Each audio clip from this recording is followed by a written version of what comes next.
Hello, c'est H, comment vas-tu? Aujourd'hui, j'espère que tu as passé une bonne semaine et que ton week-end commence bien. Aujourd'hui, on se retrouve pour une vidéo bilan février 2025. On est déjà le dernier jour de février. Le mois est passé très très vite. En même temps, il a été très très dense. Il s'est passé énormément de choses. Et je sais pas combien de temps va durer cette vidéo, mais bon, je te dis à tout de suite pour la suite.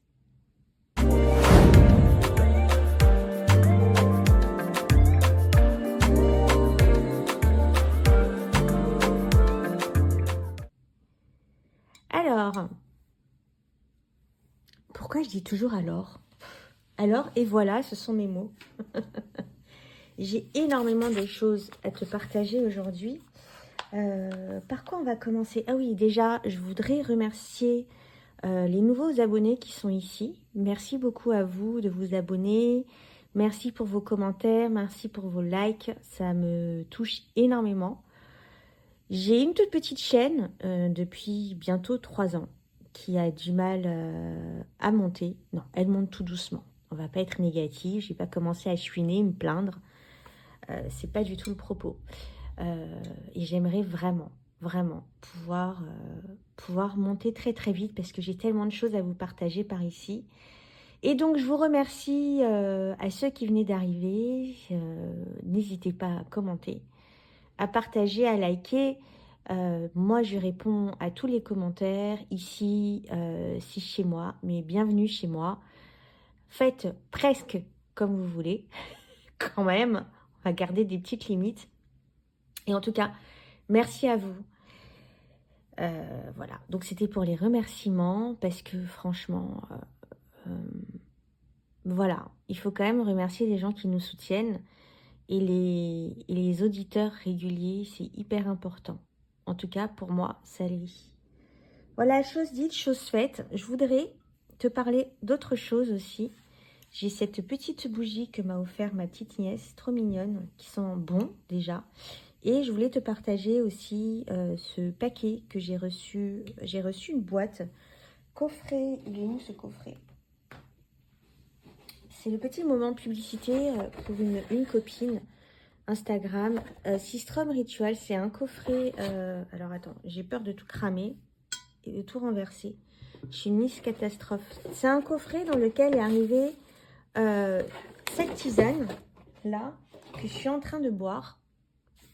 Donc, elle vend sur sa boutique des coffrets avec des pierres, des tisanes, des bâtons de sauge comme ça. Là, ça, c'est un bâton de sauge, sauge lavande qui sent super bon. Des coquilles d'ormeau. Je crois qu'il y a des coquilles Saint-Jacques aussi. Enfin, bon, bref. Ça sent super bon. Et le mélange lavande-sauge, c'est parfait pour moi parce que je ne suis pas très, très fan de l'odeur de la sauge, mais mélangé avec la lavande, franchement, ça fait un bon combo. Et cette coquille d'orme, elle est magnifique. Franchement, c'est un super beau cadeau. Je l'ai reçu en... J'ai reçu tout ça en cadeau jeu concours. Voilà, donc je voulais te parler de ça. Et je vais te laisser son compte Instagram en bas. N'hésite pas à aller voir ce qu'elle fait. La tisane est hyper bonne. Enfin, je trouve pas d'autre mot, désolée. Mais dedans, il y a des racines, genre de gingembre, il y a la fleur de souci, il y a de la menthe poivrée. Et c'est très, très agréable à boire. Donc voilà, je voulais partager ça parce que c'est rare de gagner des jeux concours. Et puis de recevoir un joli paquet comme ça qui fait plaisir. Donc voilà, je vais laisser ça dans un coin.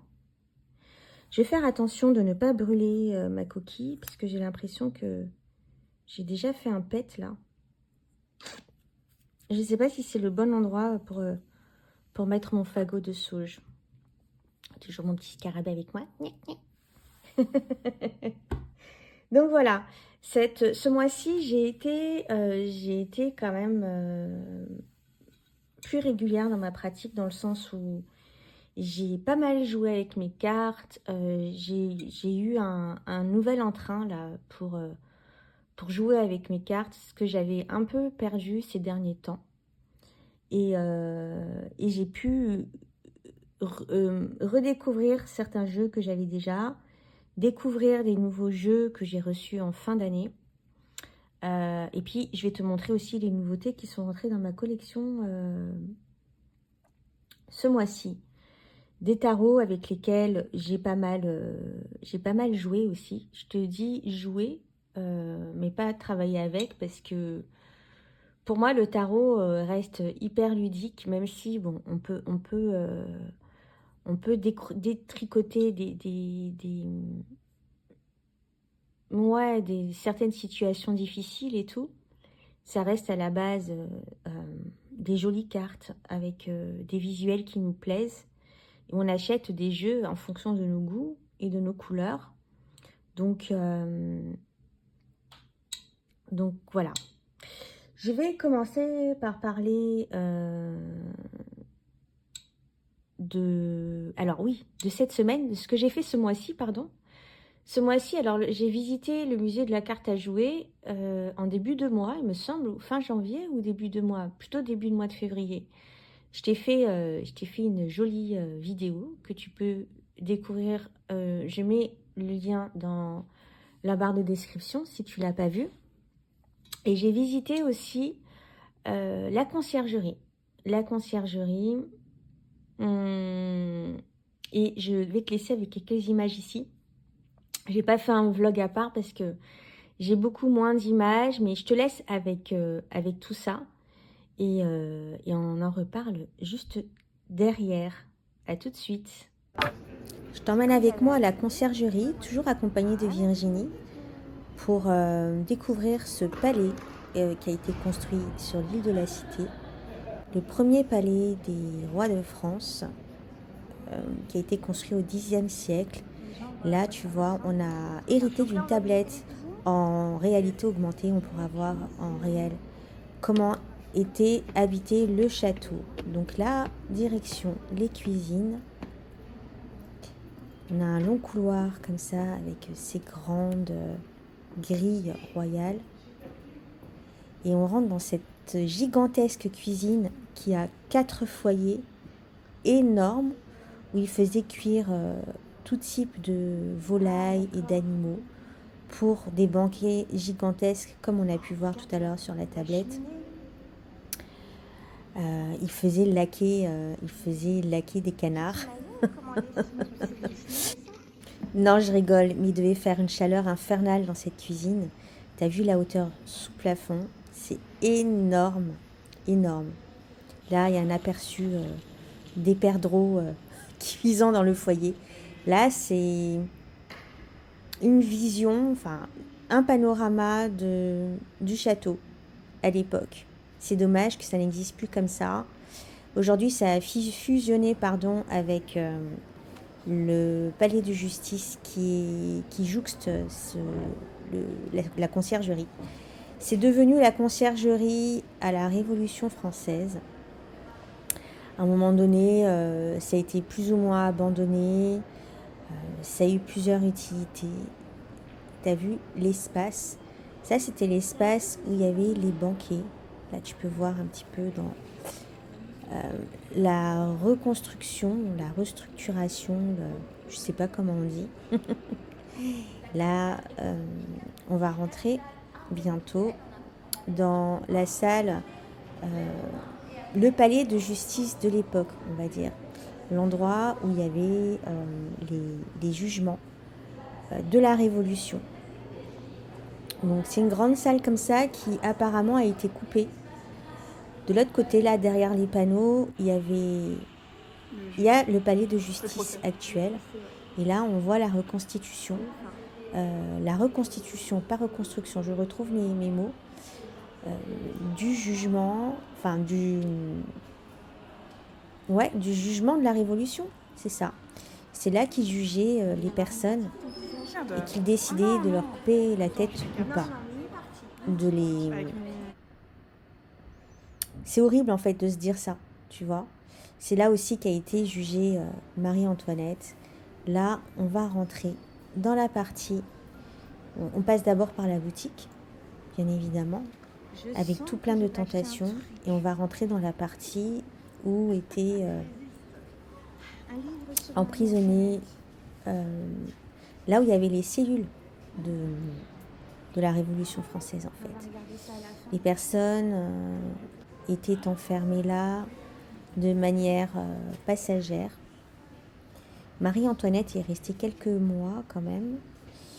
Et petite visite avec un récapitulatif de la Révolution française et de la terreur. Ça a été une période les plus sanguinaires de l'histoire de France. Là, on voit le registre avec des verrous et des clés des prisons. Le registre qui est énorme, alors ça c'est un facsimilé de ce qui s'était passé dans les murs de la conciergerie. Là on rentre dans une salle qui était tapissée du sol au plafond. Des noms des personnes condamnées à la Révolution française, à l'échafaud ou pas. C'est impressionnant.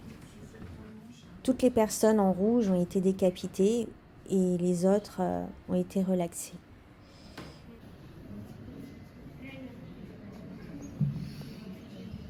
Ouais, c'était un peu glauque. Là, ce sont les cellules minuscules où étaient enfermées les personnes qui devaient être condamnées à mort. Tu vois, donc petit visu de la guillotine.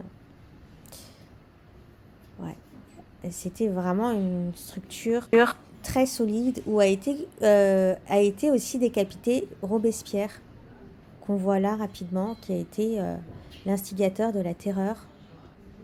Là, on rentre dans la chapelle d'expiation qui jouxte la cellule de Marie-Antoinette.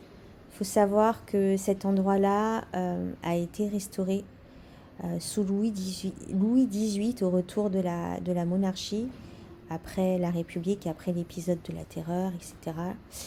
La courte épisode de la République. Et la cellule de Marie-Antoinette a été restaurée, qui est juste derrière cet hôtel. Donc là, c'est la chapelle expiatoire, je te l'ai dit.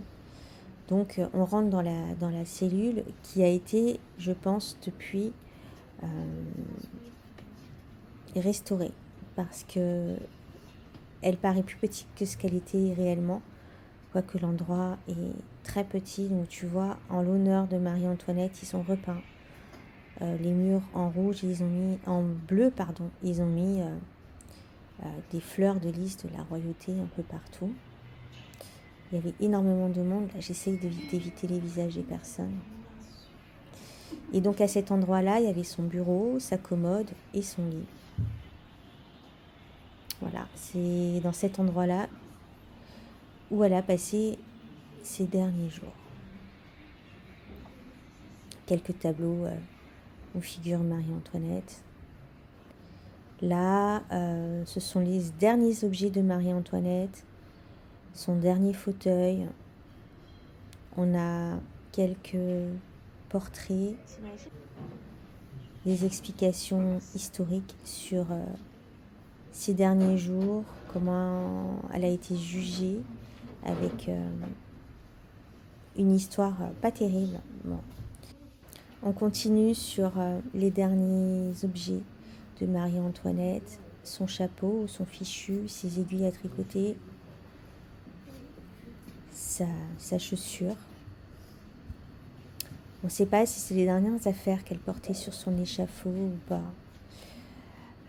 Sa carafe d'eau. Voilà, c'est assez émouvant. Hein. Il y a un silence assez solennel. Son vêtement. Là, c'est le tableau où on la voit sortir de la conciergerie. Là, c'est le registre de toutes ces dernières affaires. Et là, on sort dans la cour et on a qui est à ciel ouvert comme ça. Et on a des explications sur toute... c'était la cour des femmes. la cour des femmes enfermées à la Révolution. du mieux possible. C'était donc le seul endroit où elles pouvaient voir un peu de ciel bleu avant d'être exécutées. Voilà, on a fini le tour de la conciergerie. Il fait beau aujourd'hui, un beau ciel bleu. C'est le début des vacances scolaires, donc il y a énormément de touristes à Paris. On se dirige vers Notre-Dame. On s'était dit qu'on allait faire la visite de Notre-Dame qui vient de réouvrir. Là, c'est la Seine, la fameuse Seine où on peut toujours pas se baigner. En tout cas, ça donne pas envie, hein. Donc, on a voulu aller sur le parvis de Notre-Dame. Énormément de monde. Il y avait, je sais pas, 200 personnes qui faisaient la queue. Il y avait jusque là, les gens faisaient la queue pour rentrer à Notre-Dame. Donc, on s'est dit qu'on reviendra une prochaine fois. Notre belle Notre-Dame. Donc, on est sur l'île de la Cité. On a fait un petit peu le tour de la cathédrale pour aller chercher un endroit où s'installer pour boire un verre. Et on a terminé du coup sur l'île Saint-Louis avant de revenir dans le quartier latin pour aller faire un tour dans les librairies et continuer de profiter de cette belle journée ensoleillée. C'est tellement rare. Je te disais en fin de vidéo que on s'est baladé un petit peu dans le quartier latin. Enfin, on allait prendre un verre sur l'île Saint-Louis et après on s'est dirigé vers Gibert pour aller regarder les bouquins. On voulait voir la boutique ésotérique qui a déménagé, qui est au sous-sol de la boutique juste à côté, qui était une boutique de, je sais pas, de papeterie, il me semble. C'est dommage parce que la boutique ésotérique est là depuis que je connais, depuis que je suis petite. En fait, quand je venais à Paris avec mes parents, quand j'étais petite, on allait dans cette, il me semble hein, qu'on allait déjà avec maman dans cette librairie ésotérique. Et jusqu'à l'année dernière, j'y allais vraiment avec grand plaisir, ne serait-ce que pour me balader et puis parce qu'il y avait cette espèce d'ambiance un peu à l'ancienne et aussi dans mes souvenirs. Voilà, cette librairie était restée chère à mon cœur. Et là, qu'elle est déménagée et qu'elle soit beaucoup plus moderne. Alors oui, elle est plus spacieuse, elle est plus lumineuse, on va dire. Bon, elle est en sous-sol, mais elle est bien éclairée. Il y a des sièges pour s'asseoir, pour bouquiner, pour regarder les cartes, etc. Mais je trouve qu'il y a plus son charme et cette petite odeur antique. C'était pas une odeur antique, mais je ne sais pas si tu vois l'atmosphère antique qu'il y avait dans cette ancienne qu'il y avait dans cette boutique. Donc voilà. Et dans cette boutique, je te disais qu'on était allé voir aussi la librairie Shakespeare qui ressemble à une vieille boutique, une vieille librairie londonienne, anglaise, trop belle. Je te mets une image là, mais bon, on peut pas filmer à l'intérieur, donc j'ai pas filmé, on n'a pas le droit. Et donc chez Gibert, j'ai acheté ce bouquin-là, Le Matin des Magiciens, que je voulais lire depuis très très longtemps. J'ai commencé, assez complexe, il y a pas mal de détails scientifiques au début, mais en tout cas, il y a des trucs sympas à lire. Bon, il parle d'ésotérisme hein, de manière générale. Tu vois, les prophètes de l'Apocalypse, la mitrailleuse de Louis XVI. Il parle de Louis XVI, en fait, dans ce chapitre-là, par exemple, à qui on avait présenté une mitrailleuse qui pouvait lancer, je sais pas combien de balles, une mitrailleuse, quoi. Tu vois, c'est quoi une mitrailleuse? Ça envoie plein de balles en même temps. Et quand on a présenté le projet à Louis XVI et à ses ministres, ils les ont refusés parce qu'ils disaient que c'était très, très meurtrier. Et voilà, l'inventeur, en fait, son brevet a été refusé. Ils ont refusé de le produire et de l'utiliser. Donc voilà, tu as des petites anecdotes comme ça, très sympas. Parfois, c'est un peu complexe. Une affiche sur les murs de Paris en 1622. Le langage ésotérique et le langage technique, tu vois, il y a des trucs assez techniques. Donc voilà, c'est une lecture, moi, qui me plaît, personnellement. Ça ne peut pas plaire à tout le monde. Donc ce livre n'est pas un roman, quoique l'intention en soit romanesque. Il n'appartient pas à la science-fiction, quoique on côtoie des mythes qui alimentent ce genre. Il n'est pas une collection de faits bizarres, quoique l'ange du bizarre s'y trouve à l'aise. Il n'est pas non plus une contribution scientifique, le véhicule d'un enseignement inconnu, un témoignage, un documentaire ou une affabulation. Il est le récit, parfois légende et parfois exact, d'un premier voyage dans les domaines de la connaissance à peine explorés. C'est pour ça que tu as parfois des trucs techniques et scientifiques du début du XXe siècle. Il me semble qu'il a été écrit, ce bouquin, après la Seconde Guerre mondiale, en 1949, ou pendant la Seconde Guerre mondiale, en 1940. Je n'ai plus la date exacte en tête, je l'avais cherché. Mais bon, voilà.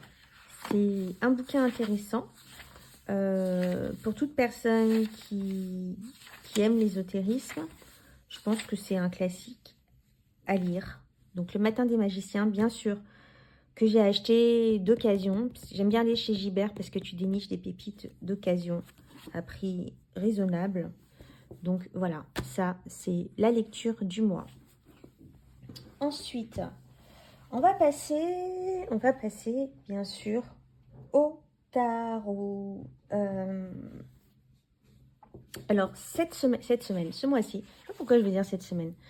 Ce mois-ci, ma pratique a été... Attends, je bois un coup.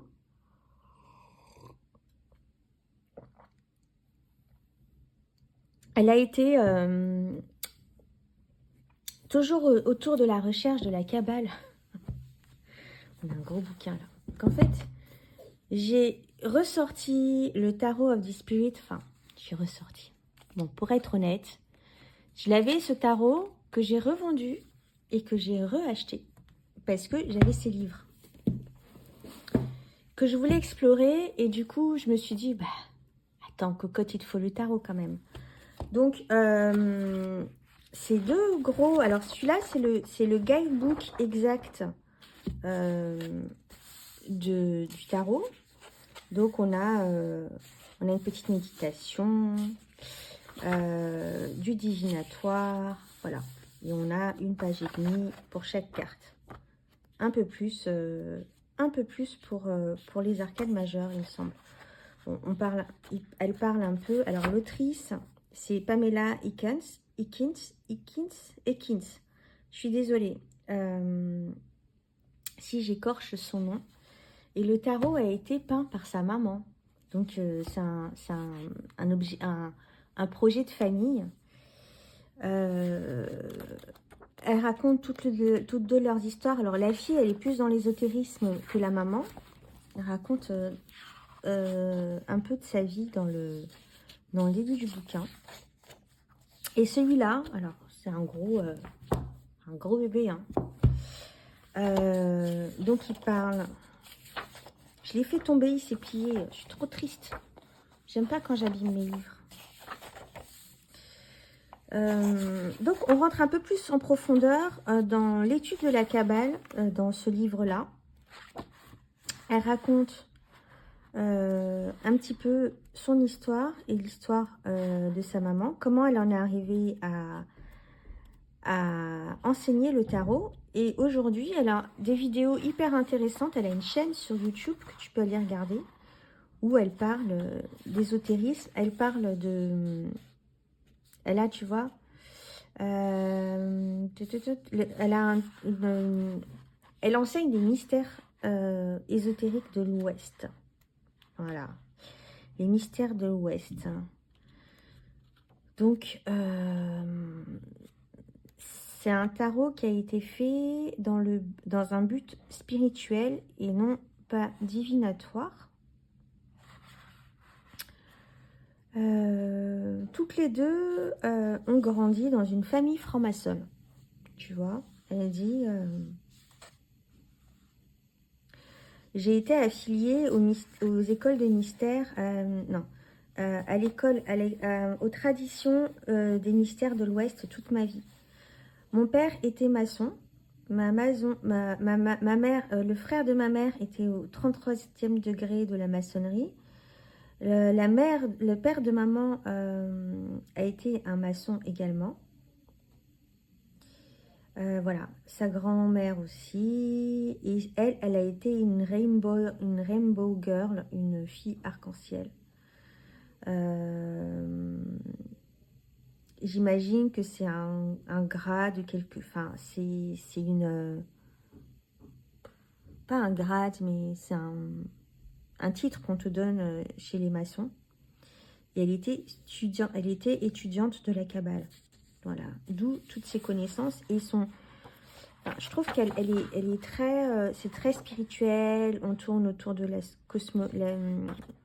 cosmologie, cosmogonie, enfin, je sais pas comment dire, sa vision est très cosmique. Elle utilise le mot cosmique plusieurs fois dans ses phrases.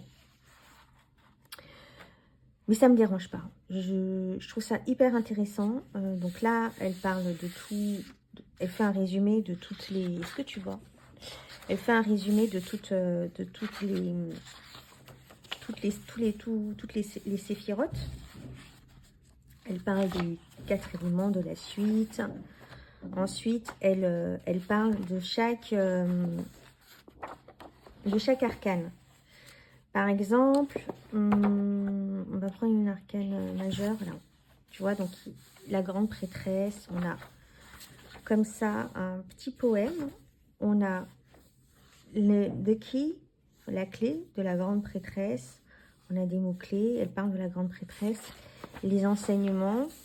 Elle parle ensuite, dans tout ça, elle parle de la Kabbale. Hein, comment la grande prêtresse est liée à tel sentier de la Kabbale, parce que les arcanes majeures sont liés à des sentiers.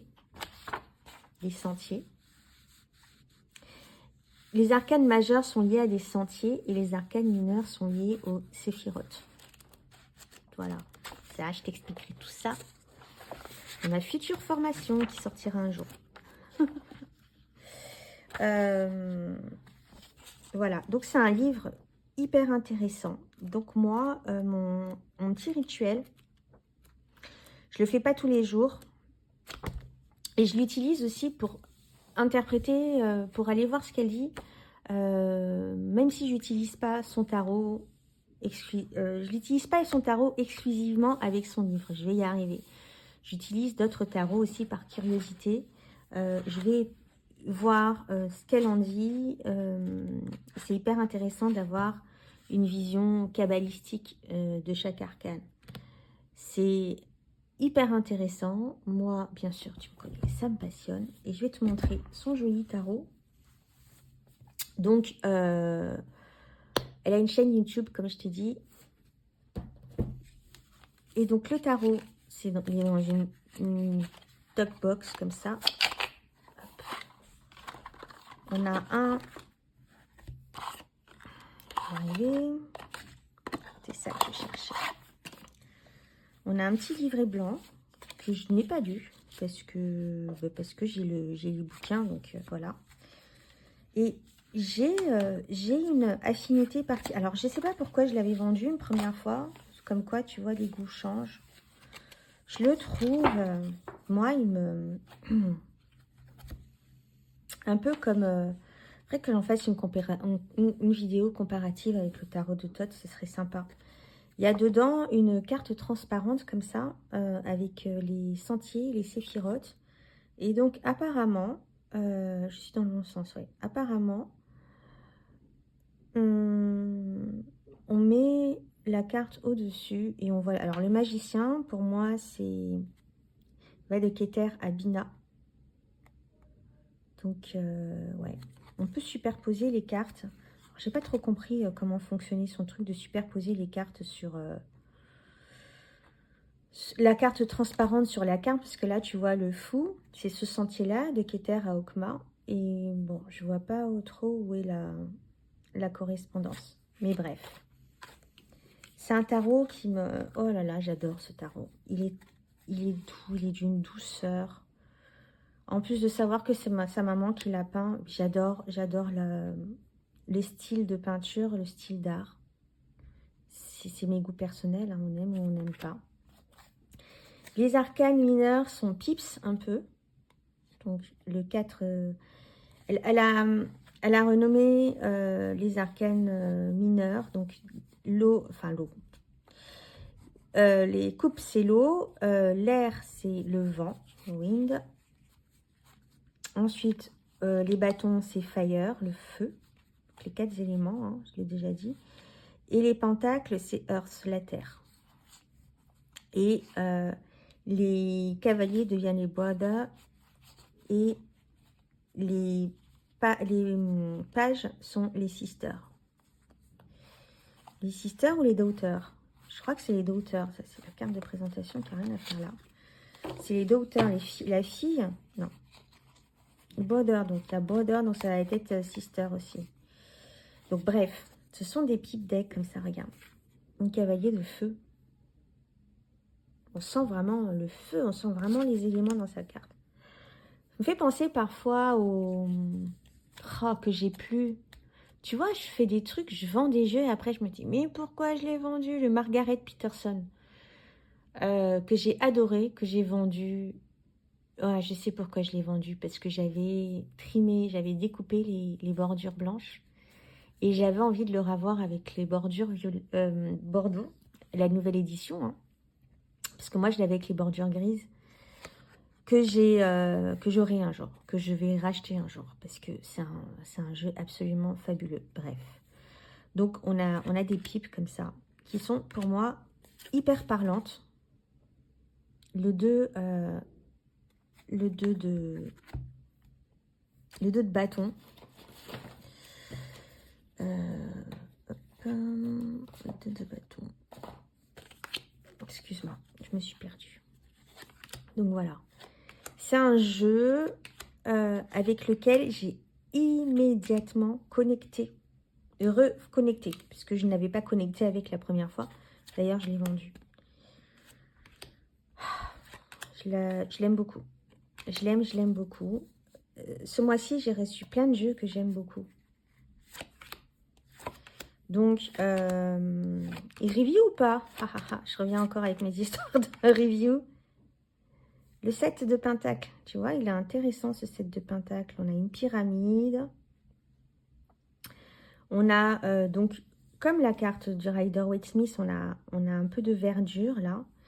Et on a, parmi les semences qu'on a mis au sol, il y en a une qui va émerger.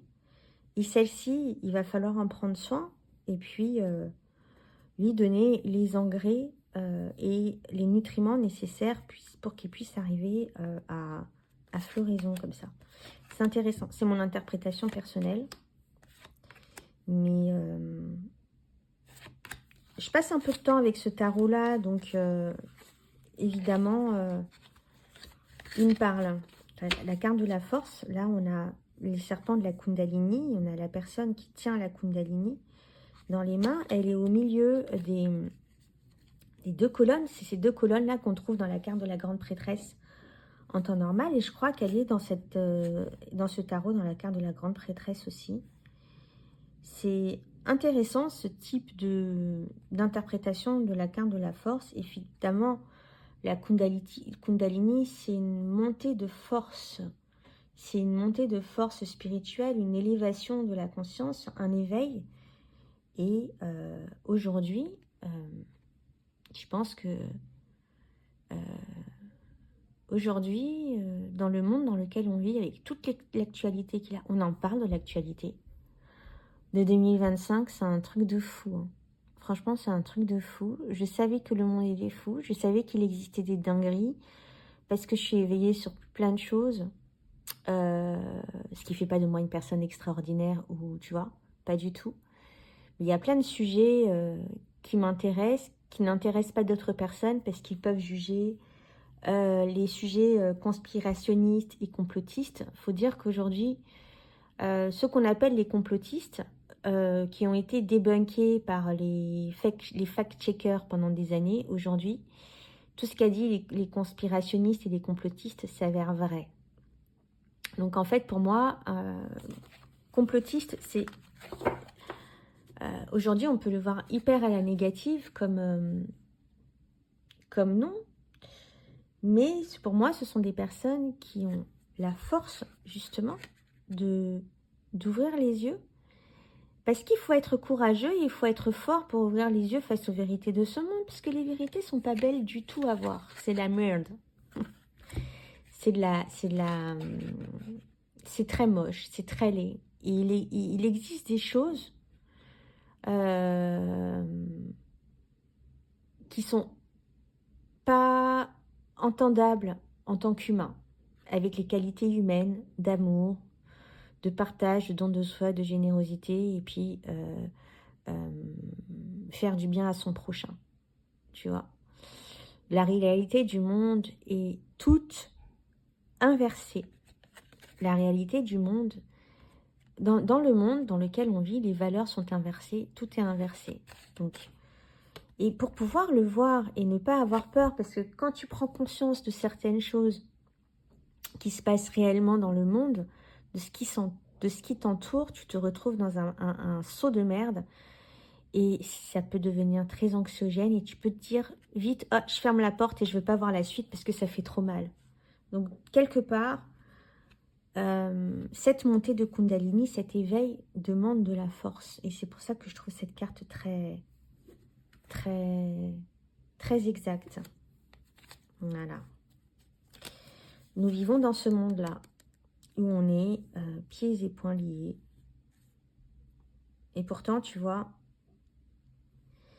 les cordes ne sont pas serrées autour de la personne. Donc, la personne peut s'échapper. Mais encore faut-il le vouloir. Et encore faut-il comprendre ce qui se passe au-dessus de nous pour s'en échapper. Parce que certaines personnes vivent dans une prison dorée. Elle est dorée, certes, mais ça reste une prison. Je ne sais pas combien de temps va durer cette vidéo. Le 10 de Pentacle. Le 10 de Pentacle, on est dans Malkout. Malkout, c'est la séphirote la plus basse, c'est celle de la matière. Et vraiment, là, voilà, on est là. Malkout, c'est celle-ci. On est vraiment là. Et dans la Kabbale, l'homme doit s'élever et remonter tout l'arbre comme ça. Non, c'est comme ça, tu vois, pour atteindre la pureté, l'esprit, son esprit. Mais bon, pour moi, il n'y a pas besoin de faire tous ces tralalala. La Kabbale, c'est très théorique, tu vois. Donc, la carte des Lovers, donc c'est... Je ne vais pas te montrer le jeu, mais c'est un jeu avec lequel, voilà, comme tu peux le voir, il se passe beaucoup de choses dans ma tête quand je joue avec. Voilà. Parce que ça reste un jeu, comme je te dis. Comme la vie est un jeu. Donc ça, c'était le Tarot of the Spirit. Le Tarot of the Spirit, ouais, c'est bien ça. Que j'aime de tout cœur. Mais la boîte, elle est hyper serrée. Ça a été édité par US Game. Voilà. Je trouve que ça va très très bien avec le Matin des Magiciens. Le prochain jeu, donc, je vais te parler, que j'ai reçu ce mois-ci, je vais en parler rapidement. C'est celui-là, le Soothsayer de Monare Base. J'en ai fait une review. Que voilà, j'aime beaucoup. J'aime beaucoup artistiquement parlant. Il me parle. Artistiquement parlant. Hein. Surtout les arcanes majeures. Surtout les arcanes majeures. Mais ça reste pour moi une œuvre d'art. Je ne vais pas m'étaler dessus parce que j'en ai fait une review. Si tu veux la regarder, elle est disponible sur ma chaîne.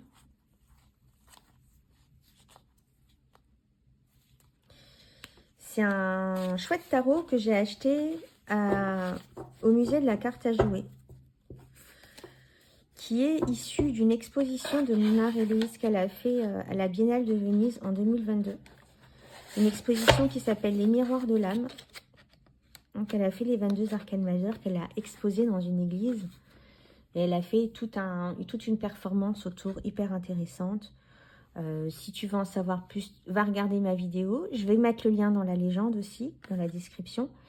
Et puis, dans cette fameuse vidéo, bah, j'ai le lien vers l'exposition de Mona Rebeis qui va parler de son projet beaucoup mieux que moi. Ça, c'était le deuxième tarot. Je vais avancer assez vite. Un autre jeu dont je voudrais te parler. Ah oui, et puis donc, j'ai proposé mon projet de déposer mon tarot à la boutique. À la boutique du musée, mais je n'ai pas eu de réponse. Alors, peut-être que le directeur n'a pas vu, peut-être que ça ne l'intéresse pas. Peut-être qu'il faudrait que j'aille déposer une boîte moi-même au musée. Ce que je vais faire. Des fois, il faut savoir être audacieux et aller chercher les opportunités. Donc, je vais taper à la porte du directeur. S'il veut bien me recevoir, s'il ne veut pas me recevoir, je vais laisser une petite lettre avec le tarot à l'accueil, à son intention, et puis libre à lui après d'en faire ce qu'il veut. De toute façon, je ne suis pas une boîte prêt. Si ça peut me permettre de me faire mieux connaître, voilà. Le tarot dont je voudrais te parler ensuite. Ah oui, qu'est-ce que j'ai fait d'autre? Alors,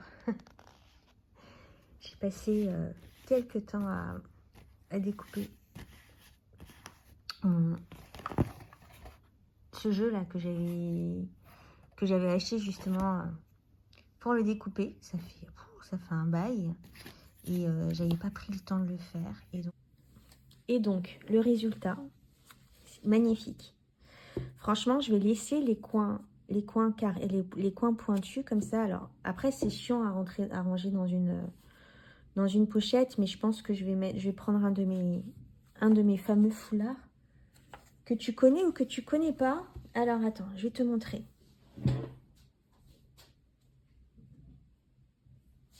Petit instant publicité. Alors, c'est des foulards. J'avais une entreprise de foulards il y a quelques temps, il y a quelques années, il y a bientôt 10 ans.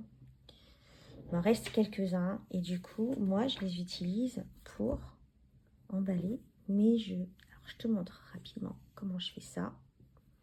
Je bois un coup. Je trouve que la couleur de ce foulard sied très bien au tarot de Thoth.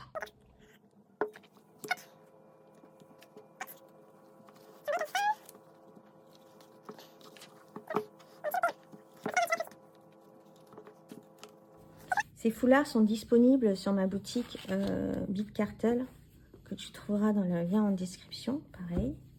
Hop, et ce que je fais, c'est que je le noue. Comme ça. Et je peux l'emporter partout avec moi. Donc ce foulard, il est parfait pour mon Thoth, que je vais garder de côté, voilà. Et donc, je voulais te montrer, regarde comment elles sont belles, les cartes, sans la bordure.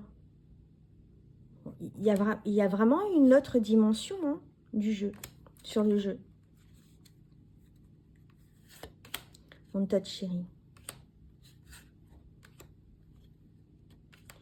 J'aime beaucoup le Serpent and Spirit le tarot of the Spirit, Serpent of the Spirit, n'importe quoi. Le tarot of the Spirit, je trouve qu'ils vont très très très très bien ensemble. Hein. Allez, on va s'amuser un peu. Regarde. Ah, j'adore. Si je le mettais à l'endroit, ce serait mieux. Hein. Regarde. Oh, t'as vu les couleurs arc-en-ciel qu'on peut retrouver là?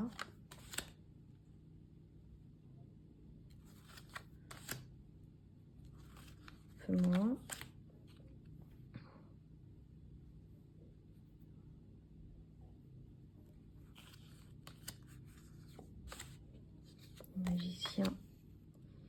et la Mother of Wind. Trop beau.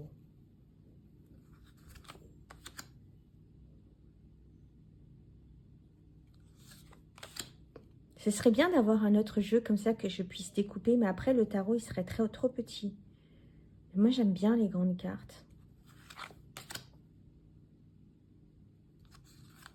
Enfin voilà, c'est deux jeux qui vont à merveille ensemble. Et donc tu vois, je me suis amusée à faire ça un après-midi en regardant des vidéos YouTube. Et je le trouve, même, je sais pas, en plus c'est des cartes US Game, la qualité des cartes elle est exceptionnelle. Je trouve que ça donne une ampleur incroyable aux couleurs. Regarde, ce set de coupe, c'est la carte de débauche.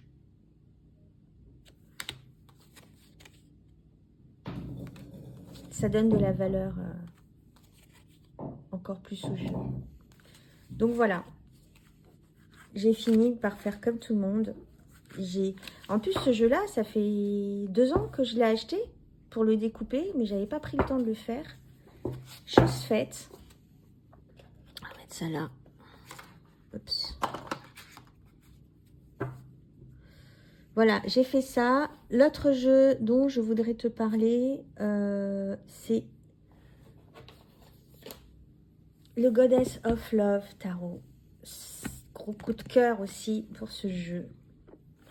Absolument incroyable. Donc, tu vois, je l'ai bien... J'en ai parlé dans ma vidéo Saint-Valentin, je crois. J'ai bien bossé avec lui, tu vois, je l'ai gribouillé partout. C'est un tarot, je pensais pas qu'il me plairait. Ça fait longtemps hein, qu'il est sorti maintenant. Je pensais pas qu'il allait me plaire. Et le jour où j'ai fait une journée travaux pratiques, le jour où j'ai découpé le tot tarot, j'ai aussi teint les bordures en rouge. En rouge, rouge profond comme ça. Ce tarot a été, pardon, un gros coup de cœur. Alors déjà, j'adore les tarots collages. Mais celui-là, il a une ampleur du... Comment faire ça? Que tu vois bien les cartes. Il a une ampleur féminin très fort. Il a un côté très sensuel et très érotique. Sans être vulgaire, bien évidemment. Avec des archétypes féminins de déesses. Il est esthétique, il est beau, il est très bien construit. Le bouquin est très bien écrit. Je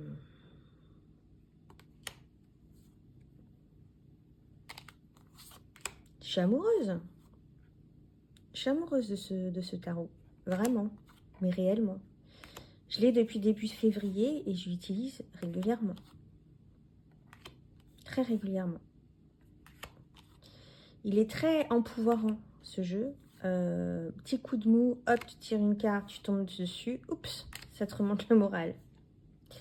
Blague à part, pour faire des tirages sentimentaux aussi, il est très bon.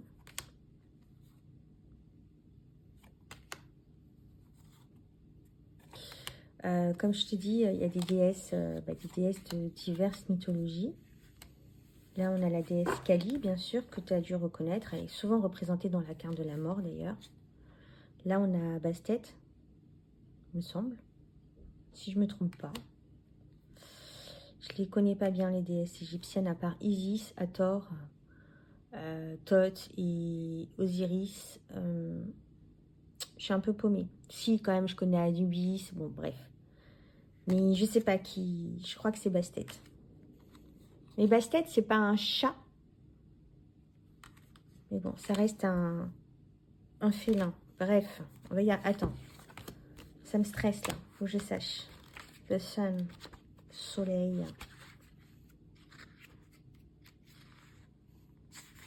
parce que je suis jamais tombée sur cette carte, tu vois.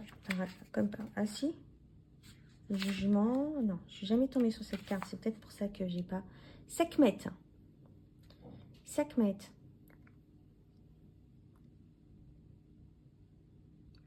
C'est la renaissance et l'illumination. C'est le centre du cercle.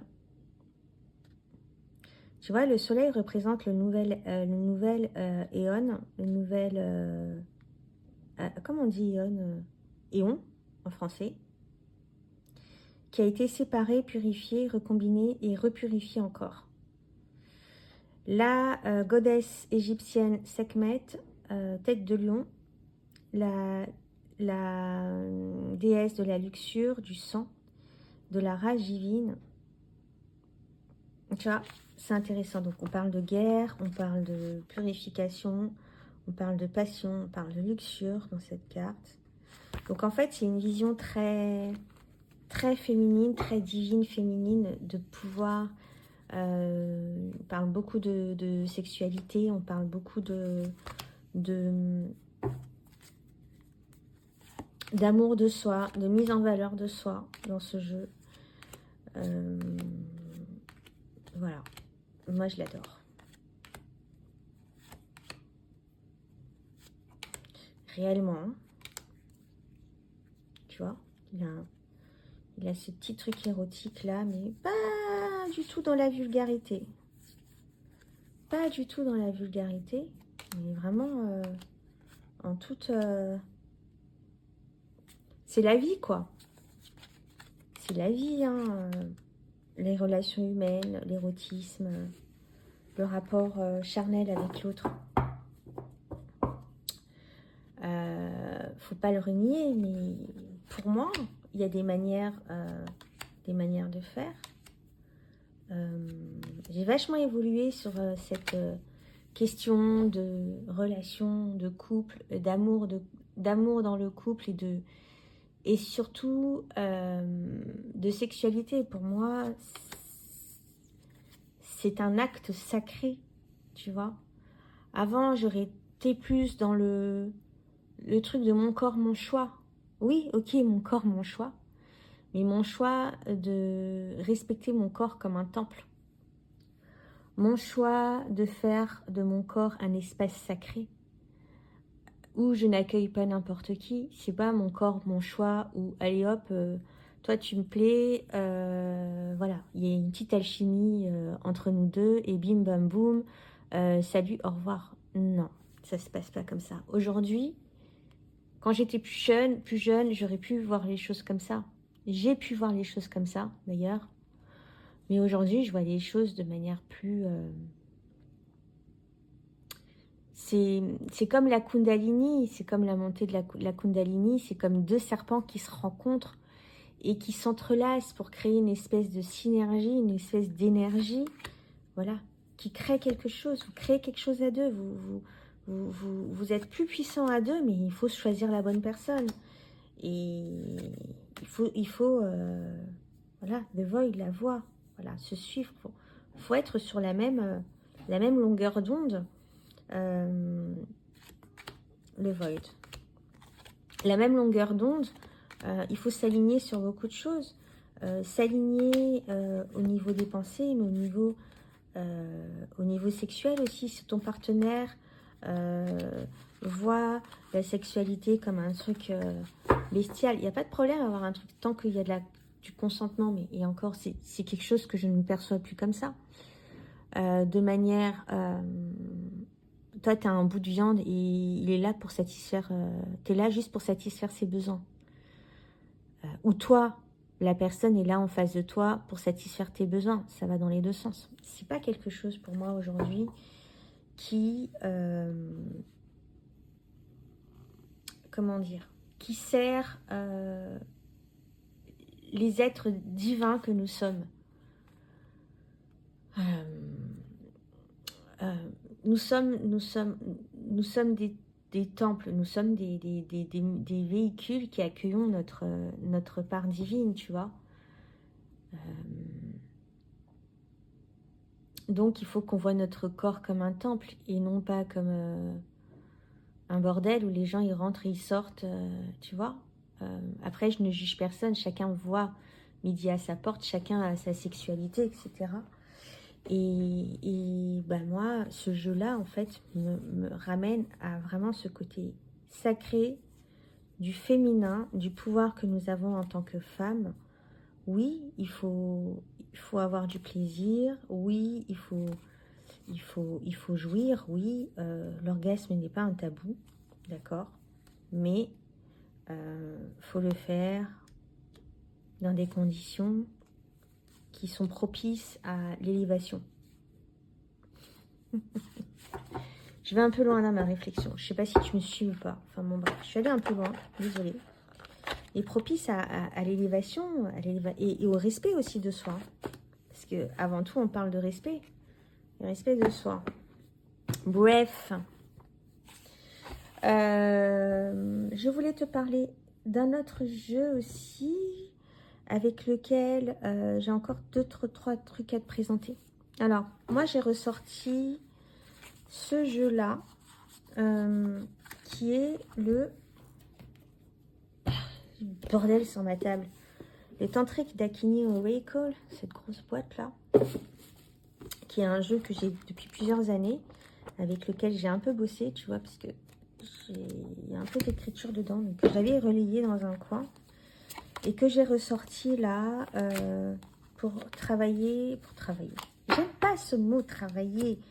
L'étymologie de travail, c'est torture. On n'est pas là pour se torturer. On est là pour s'expandre. On est là pour se faire kiffer. On est là pour apprendre. Pour moi, travailler, c'est plutôt dans ce sens-là. Tu vois. Hop, je remets mes cartes dans l'ordre. Parce que tu vois, comme je sais pas ce que j'ai fait avec. Et donc, je l'ai ressorti parce que je trouve qu'avec le Goddess of Love, ça tue. Ça tue, ça tue. Il est très profond, ce jeu. C'est un oracle, hein, c'est pas un tarot. Mais chaque carte, en fait, il y a les 22 arcanes majeurs. Il y a les arcanes mineures de 1 à 10. Il n'y a pas les personnages de cours. Mais...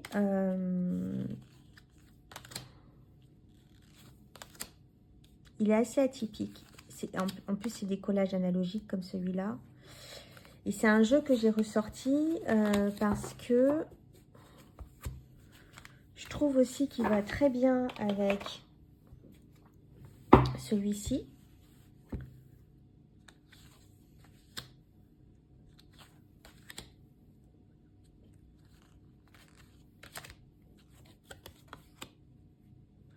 En tout cas, au niveau des messages, il match très très bien.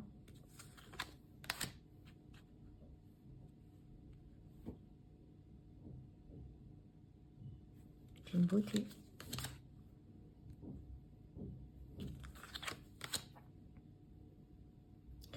Voilà. Donc le Tantric Dakini Oracle.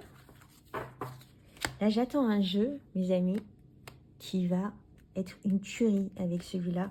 J'en parlerai dans mon bilan, mes favoris du mois de mars. Je pense qu'il arrivera la semaine prochaine. Au mois de mars, est-ce que je vais commander beaucoup de jeux? Il y a le Dilated Word Tarot qui me fait de l'œil. Je pense que je vais finir par craquer. Avant, surtout, que l'auteur n'en ait plus en stock. Ça, c'est le syndrome de... Alors, on en parle de la consommation de tarot. La surconsommation de tarot. Je suis dedans, hein. Moi, je suis dedans, clairement. Ça me fout en l'air, en fait. C'est pas que ça me fout en l'air. Chacun fait ce qu'il veut avec sa consommation de tarot, etc. Moi, j'ai tendance à acheter beaucoup de tarot. Mais je veux pas que ma collection... Parce que ça, quand t'en dépasses, t'en as plus de 10, ça devient une collection, qu'on le veuille ou non. Tu vois, même si je dis tout le temps, non, moi, je veux pas avoir une collection, puisque je considère que je suis pas une collectionneuse. C'est que des jeux que j'utilise. Oui, non, mais ma cocotte, tu les utilises pas tous. D'accord? Et à partir du moment où tu en as plus de 10, c'est une collection. Là, j'en ai près, j'ai 50 tarots et j'ai une dizaine d'oracles. Je dois avoir 60, entre 60 et 65 jeux. C'est quand même une collection, on est d'accord. Même si tout est trié. Et j'ai ce truc-là de vouloir acheter. En plus, c'est hyper compliqué parce qu'on a tout le temps des... Alors, avec la recrudescence de l'IA, et aussi, les gens ont compris qu'on pouvait, les artistes, tous les artistes veulent faire un tarot. Et pour eux, j'ai l'impression que c'est le truc ultime à faire quand tu es artiste, créer un tarot. Oh, j'ai créé mon tarot, c'est trop bien. Malheureusement, je trouve que c'est dommage. Attends, je vais te montrer les cartes en même temps. Je trouve que c'est dommage pour nous, consommateurs de tarot, et nous qui aimons le tarot, et surtout qui est moi, enfin comme si tu es comme moi, mon tarot, il faut qu'il y ait une énergie qui en émerge, tu vois. Il faut qu'il y ait quelque chose qui ressorte du tarot. L'énergie de l'auteur et l'intention de l'auteur se ressent dans ce jeu, dans sa carte. Moi, je suis hyper sensible à ça. Et quand j'ai un tarot dans la main où l'auteur l'a fait, déjà, tu vois, dans les arcanes, qui connaît pas bien le tarot, et en plus qu'il n'a pas mis une bonne intention dans son tarot, et tu sens qu'il l'a fait juste pour le fric, tu vois. Et ça, j'aime pas. Et donc, avec la recrudescence, c'était une parenthèse, mais la recrudescence de jeux qu'il y a sur le marché, on est surexposé, on est saturé de nouveaux jeux. Et donc, du coup, on veut tous les avoir. On veut tous les avoir, et malheureusement, on peut pas taffer, on peut pas travailler, s'expandre avec tous nos jeux. C'est pas avec tous les jeux. Tu vois, par exemple, ce mois-ci, j'en ai un, deux, donc le Goddess of Love, le Spirit, le Soothsayer, et j'en ai reçu un autre dont je vais te parler tout de suite. Il y en a un autre, voilà, c'est des jeux avec lesquels j'ai cheminé ce mois-ci. Mais tu vois, j'aimerais tellement passer plus de temps avec chaque jeu que j'ai pour pouvoir les approfondir et me les approprier encore plus, me sentir encore plus proche d'eux et vraiment pour pouvoir avoir un rapport en profondeur avec eux. Et c'est pas possible parce que j'en ai trop qui arrivent en même temps. Là, si j'achète, il y a le tarot, là, le fameux tarot dont je vais parler, qui va super bien aller, qui va arriver.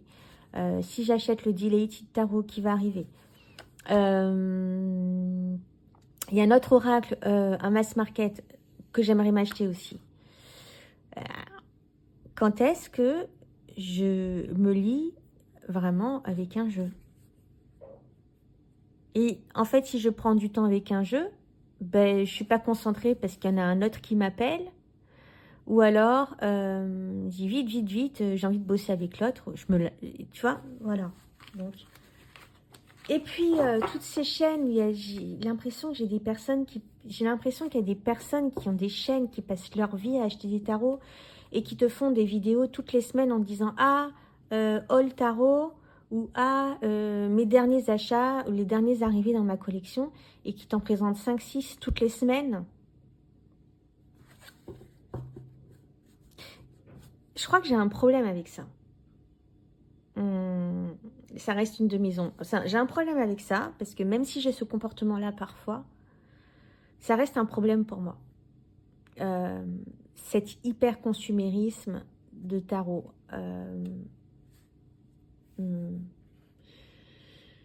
Ça fait des années que j'ai un problème avec ça.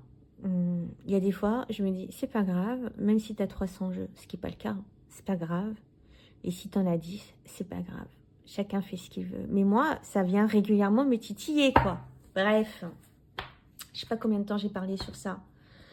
Je vais le garder de côté, celui-là, parce que... Hop. La carte que j'ai tirée hier, j'ai fait un post Instagram.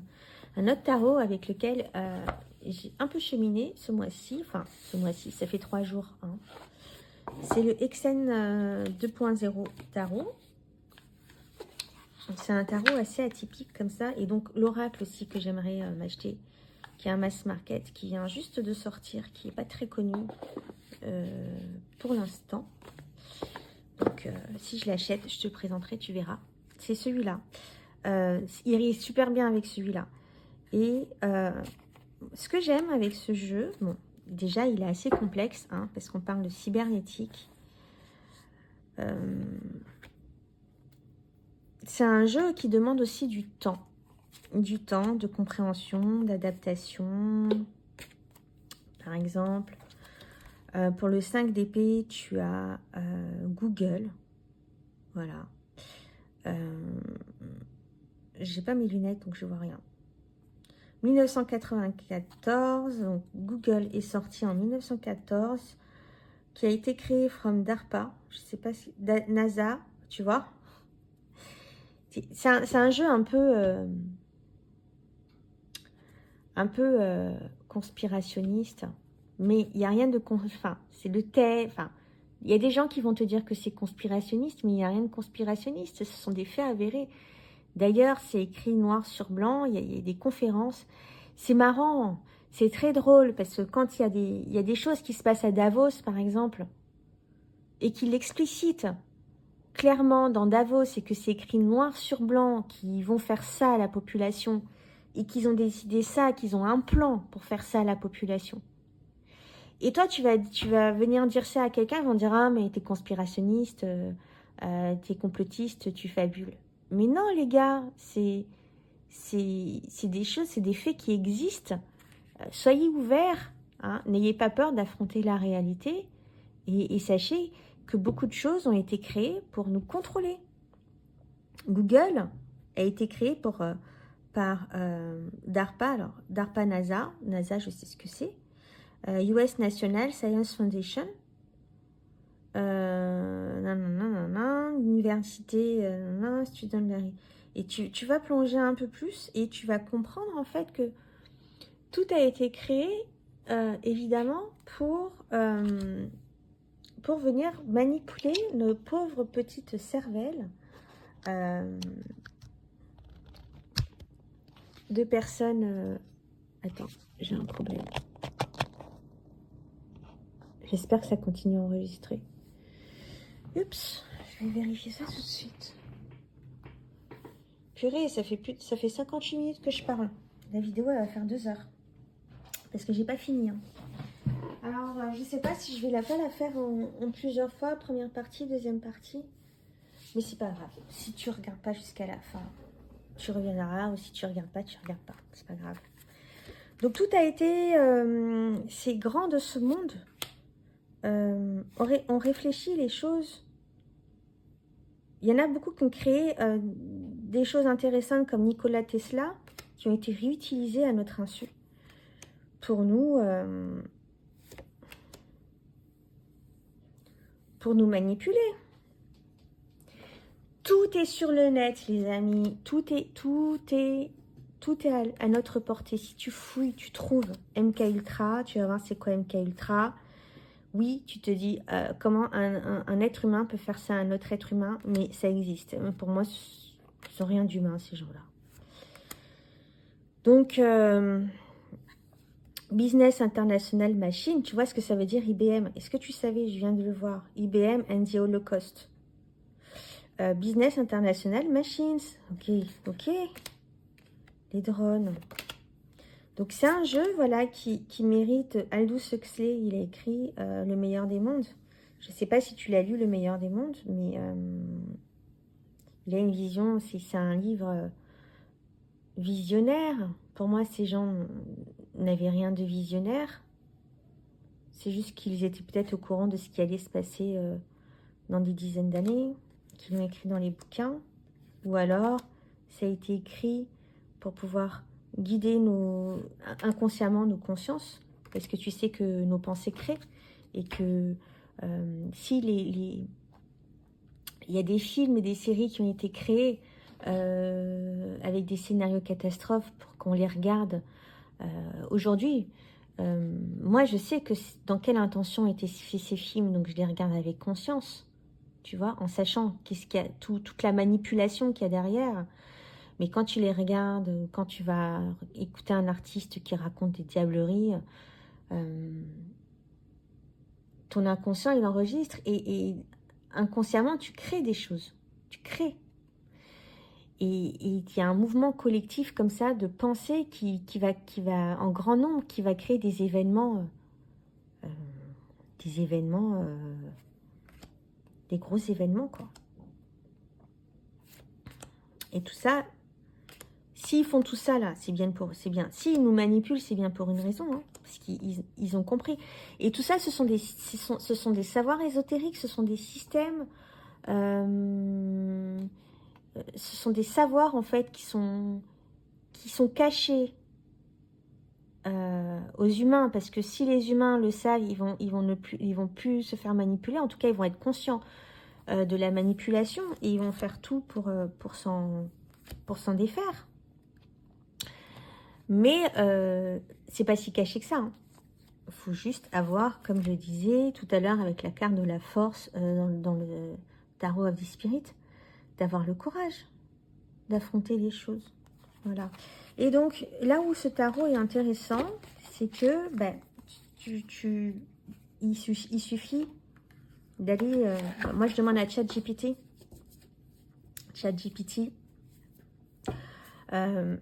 Qui est cette personne-là, par exemple, qui est Henri David Thoreau. Et tu fais un lien tout de suite avec la carte. Donc, lui, c'est un naturaliste qui prône la désobéissance civile pour une souveraineté personnelle et se rapprocher de la nature. C'est naturaliste. Lui, Robert Oppenheimer, c'est celui qui a créé la bombe atomique. Donc voilà, tu fais ensuite tes liens avec tes connaissances de tarot. Bon, si tu connais pas le tarot, ce jeu-là, il n'est pas fait pour toi. Et je trouve pareil... Oh, cette vidéo va durer 3 heures. Qu'avec mon fameux...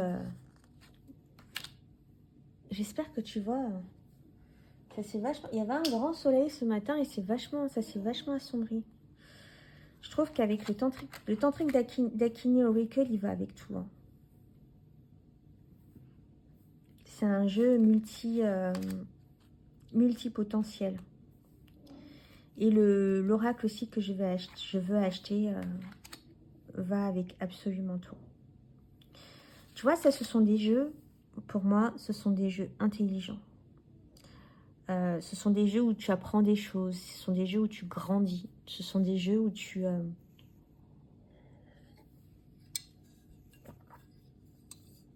vas approfondir des connaissances et aussi connaissance avec toi-même aussi.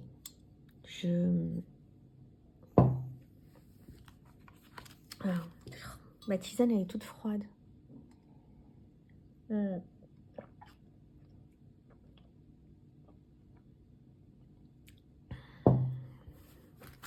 Donc c'est un jeu, voilà. Je vais continuer à l'utiliser encore un peu avant que les nouveautés arrivent. Et tu vois, je te parlais tout à l'heure de collectionnite là. Bah, il y a ce truc aussi de le FOMO, le fameux FOMO. J'ai peur que le Dilated Tarot, c'est un jeu qui a eu quand même pas mal de succès. Il a fait une belle campagne Kickstarter que j'ai pas vue.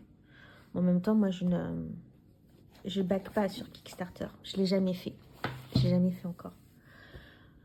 Mais il y a le FOMO qui va me pousser à acheter le jeu, tu vois.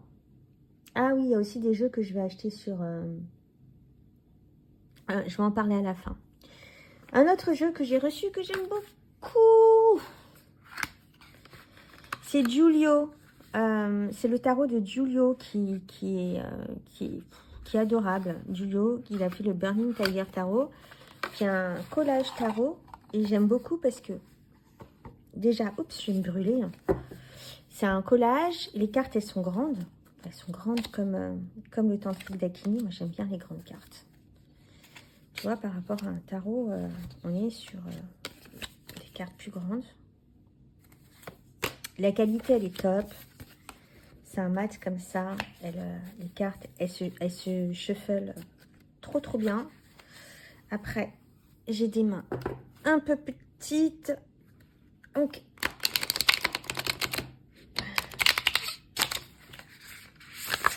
franchement, oh, je suis pas douée. Hein. J'ai raté mon coup. Mais, il est beau. Pareil, j'ai hâte que Duo sorte le livret. Parce que je suppose que ça, c'est une carte supplémentaire, le message. Qu'il a des choses à dire sur ce jeu. Donc, on est sur un tarot collage qui est très réussi.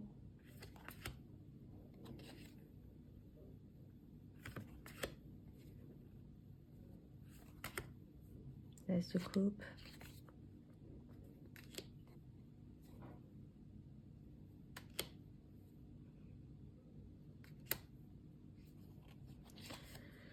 Alors, Giulio, c'est un Italien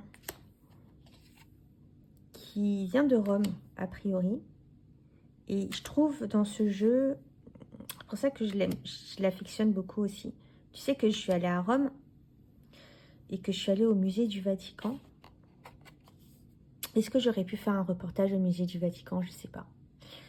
J'ai adoré Rome. Franchement, Rome, il y a vraiment une ambiance spéciale dans cette ville. À chaque coin de rue, j'ai fait un petit reportage. Enfin, non pas un reportage. Si, j'ai montré sur ma chaîne. J'y suis allée l'année dernière, en novembre 2023. Putain, le temps il passe à une vitesse. À chaque pas, en fait, tu te retournes, il y a une dinguerie, il y a une antiquité à voir, il y a un truc à voir. Et le musée du Vatican. J'ai pas fait tout le musée, la honte, je vais le faire. Hein. Là, très prochainement, je vais aller au musée du Louvre. Le musée du Louvre, je l'ai fait, mais j'étais petite, j'étais adolescente, très adolescente, préadolescente même. J'avais 12 ans. Donc, j'ai des rares souvenirs. Mais là, l'âge adulte, le musée du Vatican, avec tous les musées que j'ai fait, c'est peut-être le plus beau musée. C'est le plus beau musée. J'ai été en extase du début à la fin. Et toutes ces œuvres-là que tu retrouves là dans le tarot de Giulio, il sent Rome. Ce tarot-là, il sent Rome. On plonge vraiment dans... Il ressemble au Vatican, quoi. Il ressemble aux œuvres qu'on peut trouver au Vatican, en fait. Franchement, il est très réussi, ce tarot. Et tu vois, il y a d'innombrables détails. C'est pas comme celui-ci, tu vois, avec lequel il se perd très bien, d'ailleurs. Il se marie très bien. C'est pas comme celui-ci, ou comme mon tarot à moi, que je vais te montrer, je vais te parler un peu de l'avancée de mon projet tout à l'heure, où tu as 1, 2, 3 photos, 4 photos combinées. Et des fois, il y a des détails, mais pas plus que ça, tu vois. Là, il y a plein de détails sur les cartes de Giulio.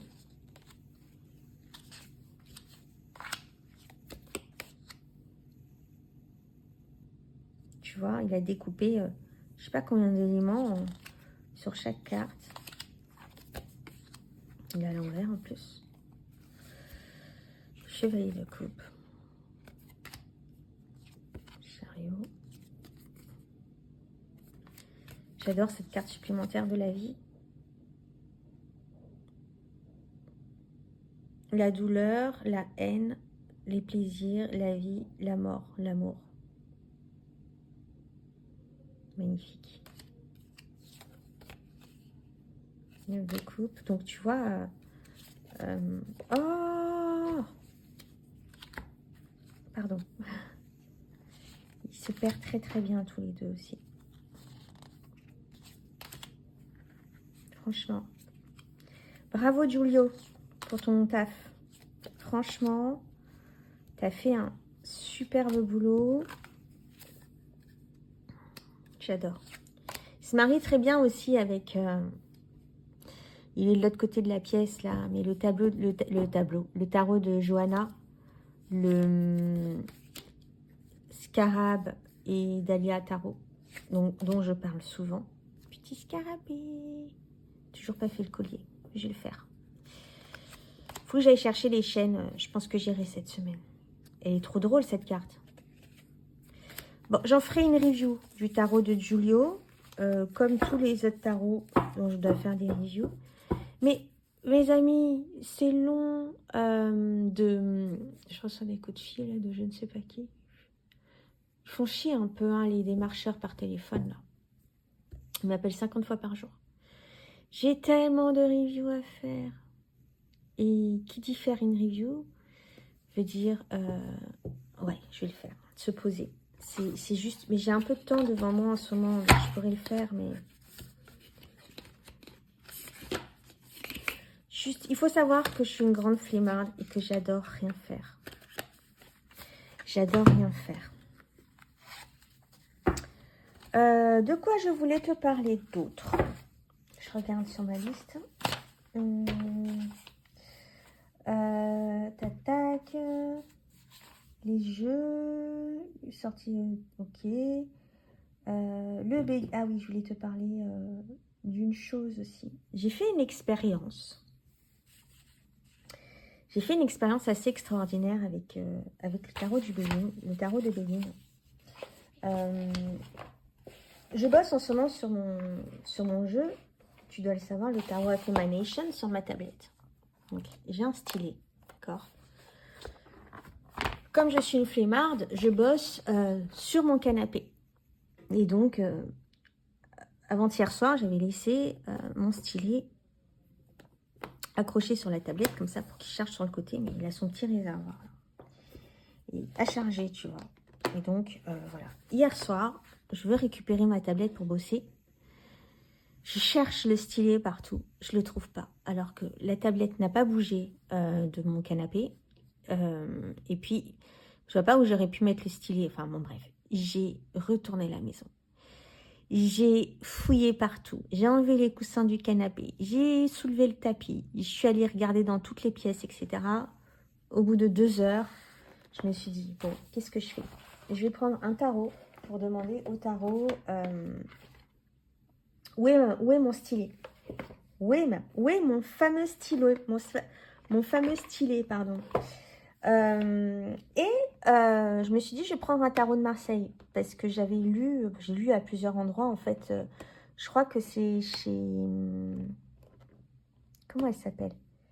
Elle a écrit Read like the Devil. Like the Devil. Et donc, il disait qu'elle cherchait, ou alors dans Untold Tarot, ou peut-être c'est dans le livre de Tom Benjamin, sur le tarot de Marseille. D'ailleurs, le livre de Tom Benjamin sur le tarot de Marseille, une tuerie, il a sorti un nouveau bouquin. J'ai hâte qu'il sorte sur Amazon France pour me l'acheter. Qui disait que, voilà, utiliser un tarot de Marseille pour trouver un objet.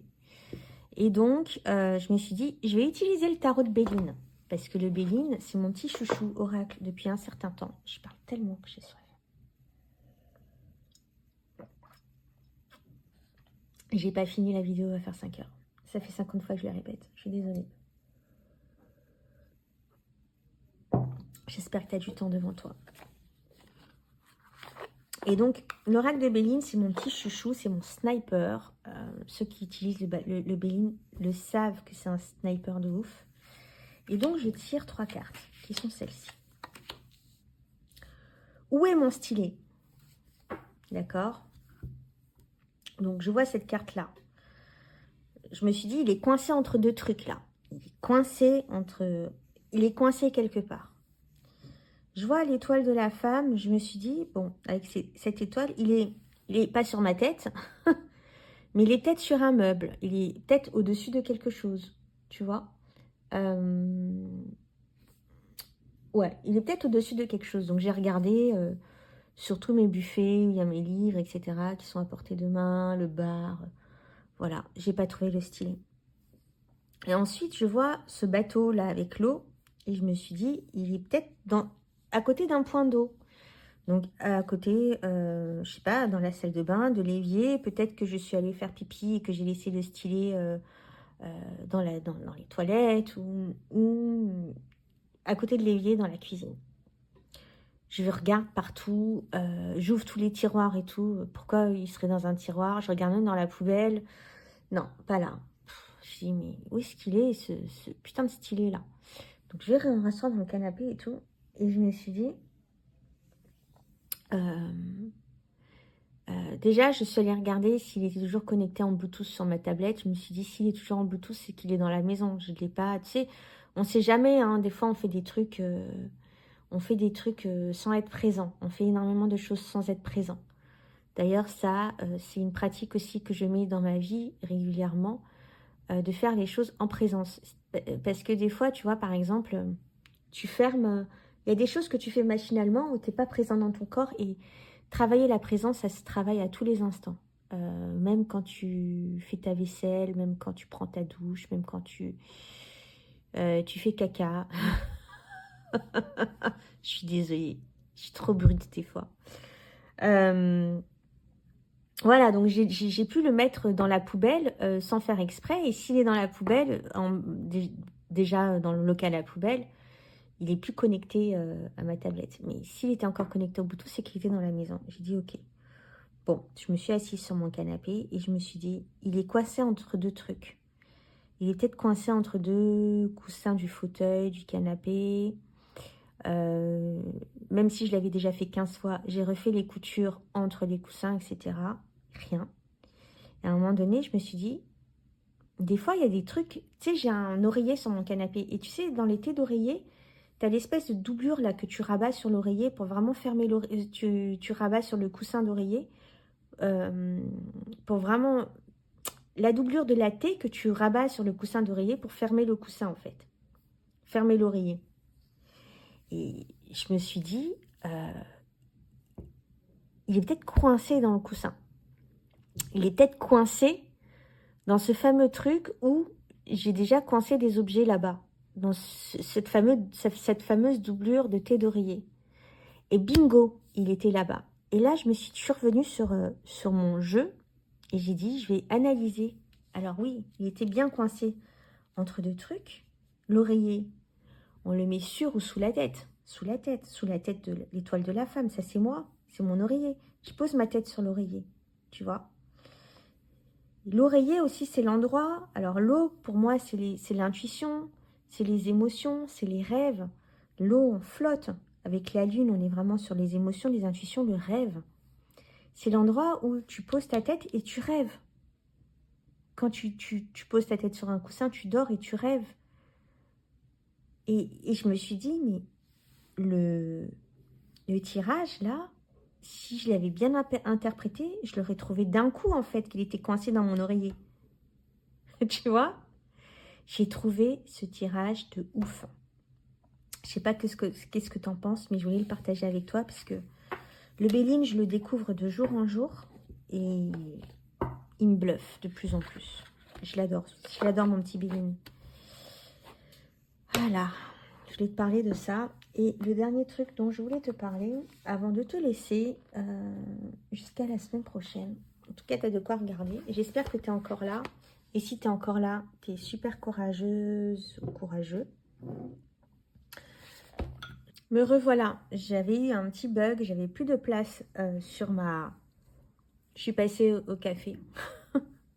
Ma vidéo est tellement longue. J'ai même, à un moment donné, mon téléphone m'a donné une alerte comme quoi que j'avais plus d'espace sur mon téléphone.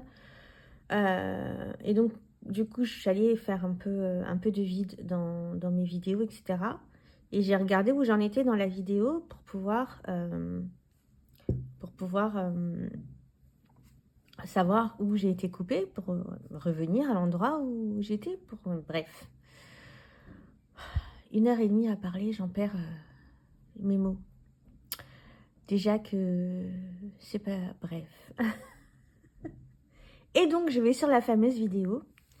Et je me rends compte que... Enfin, je vois que la moitié de la vidéo, je sais pas pourquoi, je la vois au ralenti. Je vois...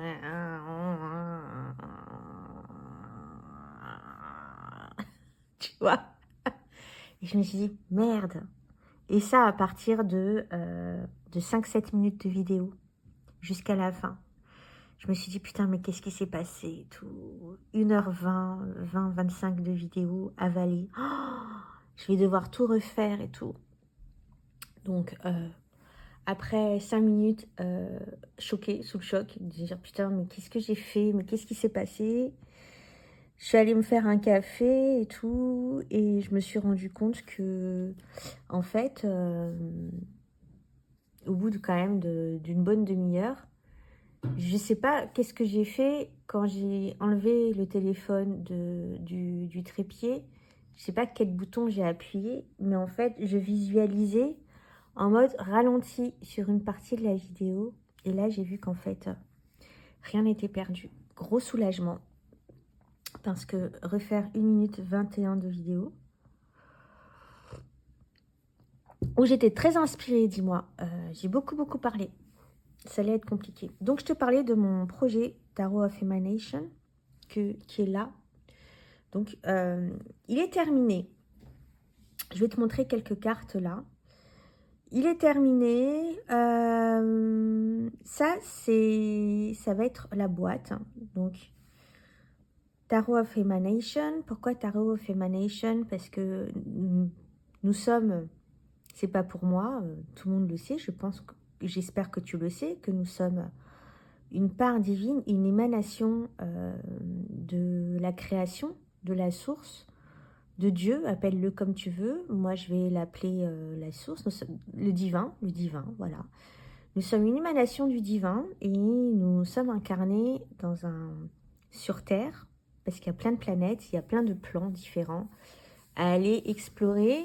Et nous sommes incarnés sur Terre, spécifiquement, nous tous, là, voilà,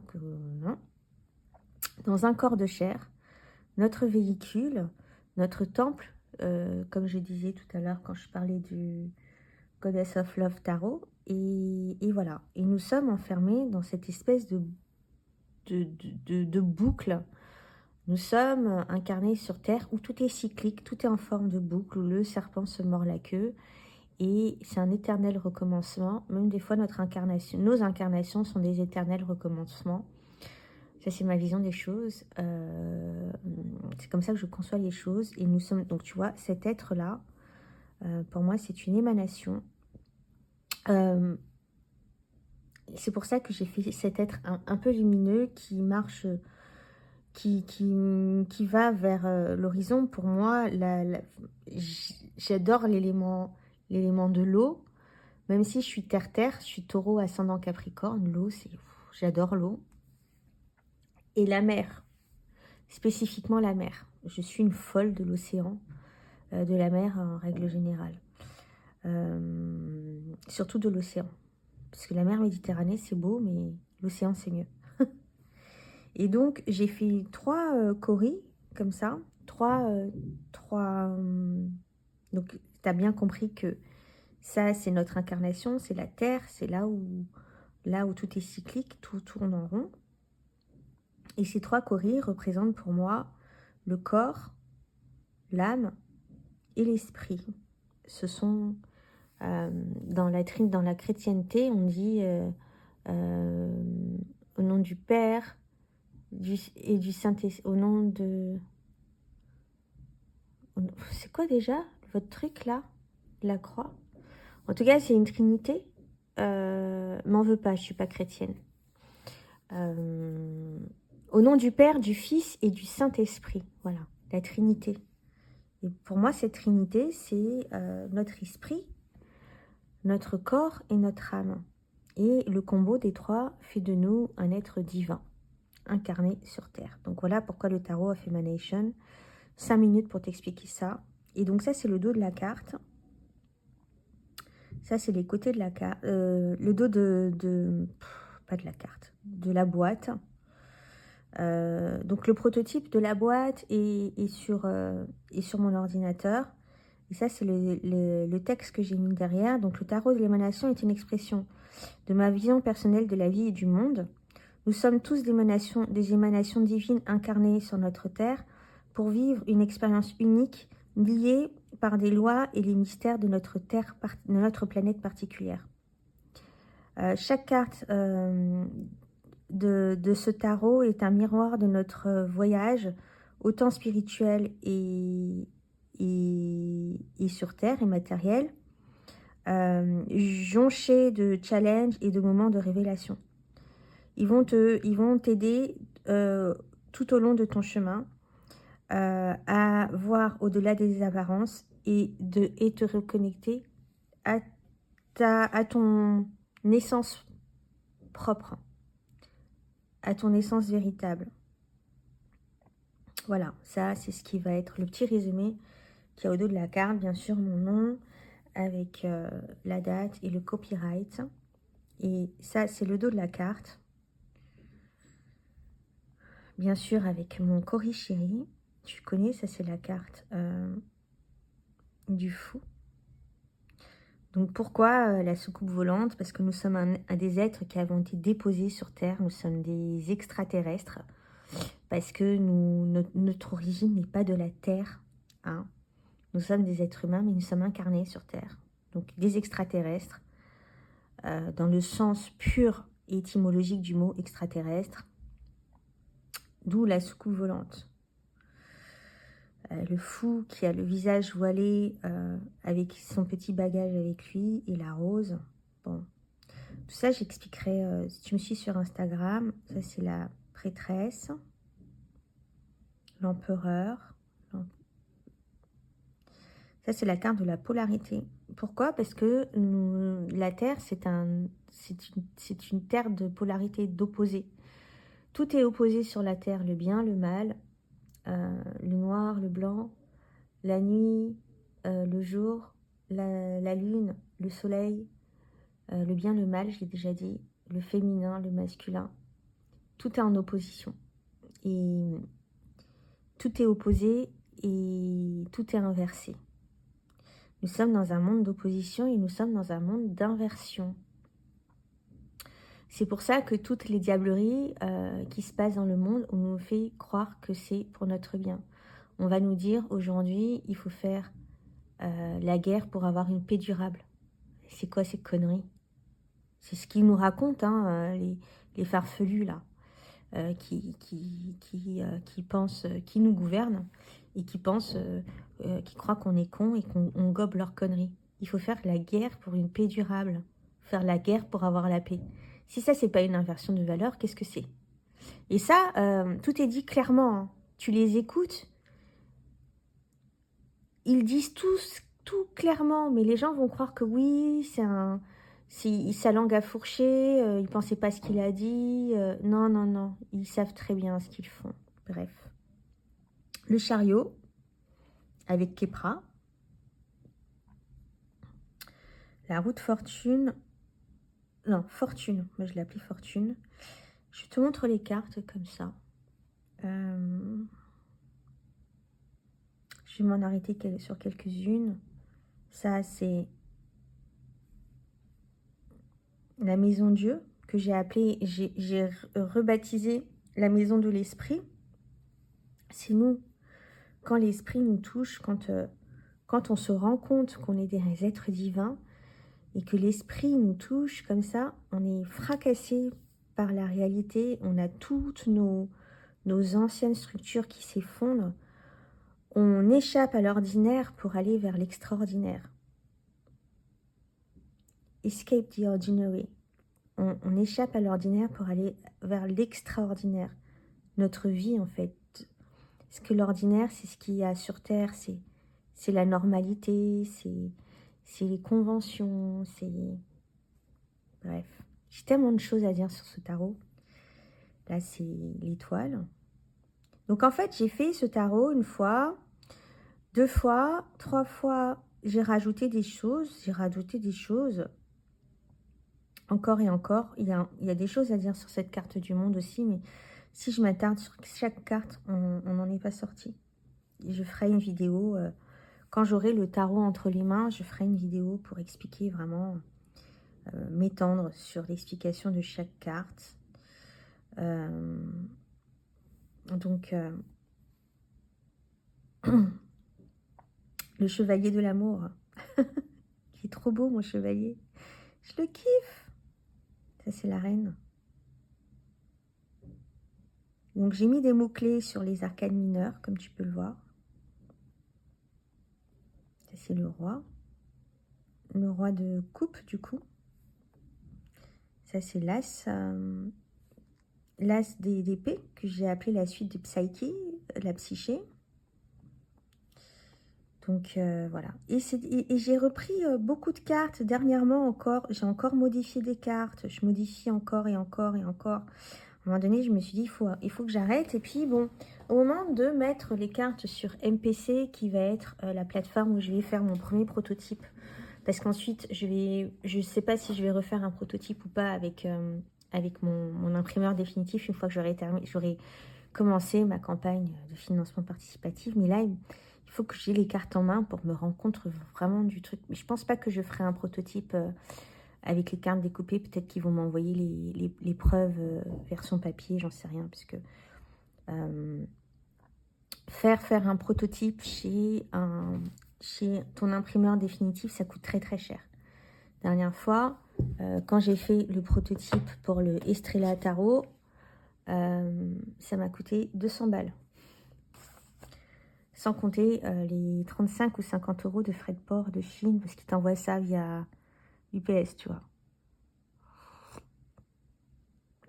Donc cette fois-ci, je vais faire autrement. Je vais les faire imprimer mon prototype sur MPC. Et quand je vais passer par l'imprimeur, je vais demander les preuves, juste les preuves papier, c'est-à-dire la feuille entière avec les cartes non découpées, tu vois.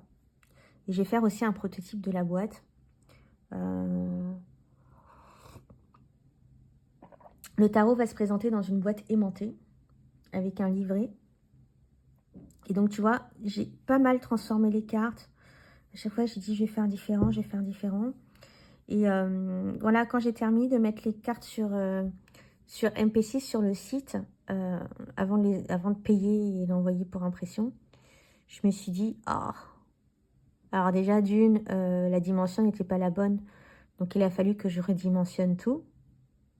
D'où l'erreur de se dire on sait tout et que je sais faire et je vais faire sans les explications. Et au final, quand j'ai mis les cartes dans la trame sur le site, c'était pas bon. Ensuite, je me suis dit que il n'y a pas assez de lumière sur certaines cartes, elles allaient sortir sombres, tu vois. Donc, j'ai retravaillé les couleurs, la saturation et les contrastes de chaque carte. Ça a été très très long. Donc ça y est, j'ai enfin terminé. Ça c'est ma page de Pentacle.